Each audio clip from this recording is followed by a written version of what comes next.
Hi, folks. I hope everyone is doing well today. We have a super fun class planned. We're going to be learning about Andy Warhol, pop art, and icon portraits. And then we will create our own icon portraits. Before I start the presentation, I'm going to ask a couple questions. Does anyone know who Andy Warhol is? You can just pause and discuss with the people you're with, or think it over to yourself if you're by yourself. Same thing for the next question. Does anyone know what pop art is?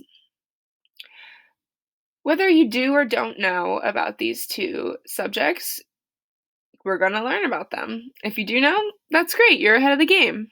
All right, here we go. Who is Andy Warhol?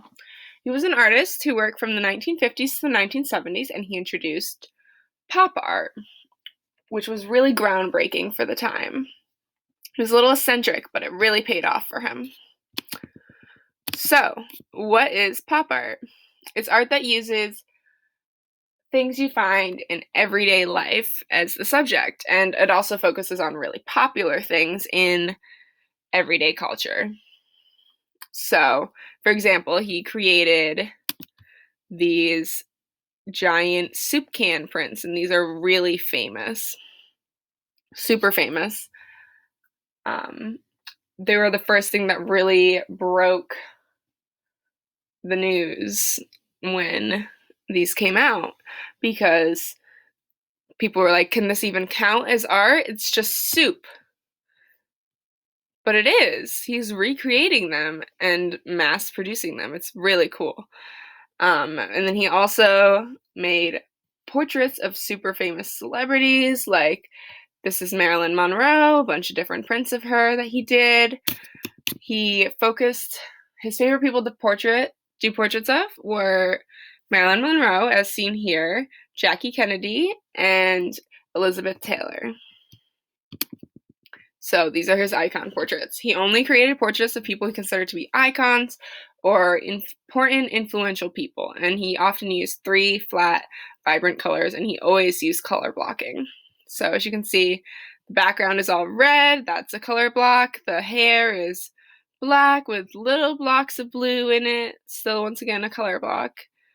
Eyeshadow, a blocking, eyeshadow, a blocking, and blocking means it's just one area that is just that color. There can be a little bit of toning in there for depth, but it's still just that color. This is Elizabeth Taylor's print. You can find this print at the Fleming Museum's online site, Fleming Museum in Burlington, Vermont. It's a really beautiful print. You should definitely check it out. All right, so creating our own icon portraits. For this project, you're going to choose someone who is influential to you. This can be a celebrity that you look up to, a congresswoman, a congressman. It can be someone in your family who you really look up to. It could be anyone that's important and influential to you. And then you're going to choose 3 vibrant colors that make you think of this person. And you're going to create a portrait using color blocking with only those 3 colors.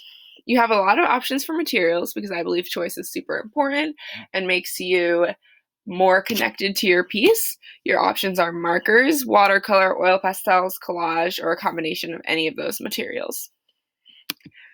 And these are just some quick examples. They don't need to look like this. This is just an idea. This is Greta Thunberg, the climate activist, and this is Alexandria Ocasio-Cortez, this congresswoman. All right.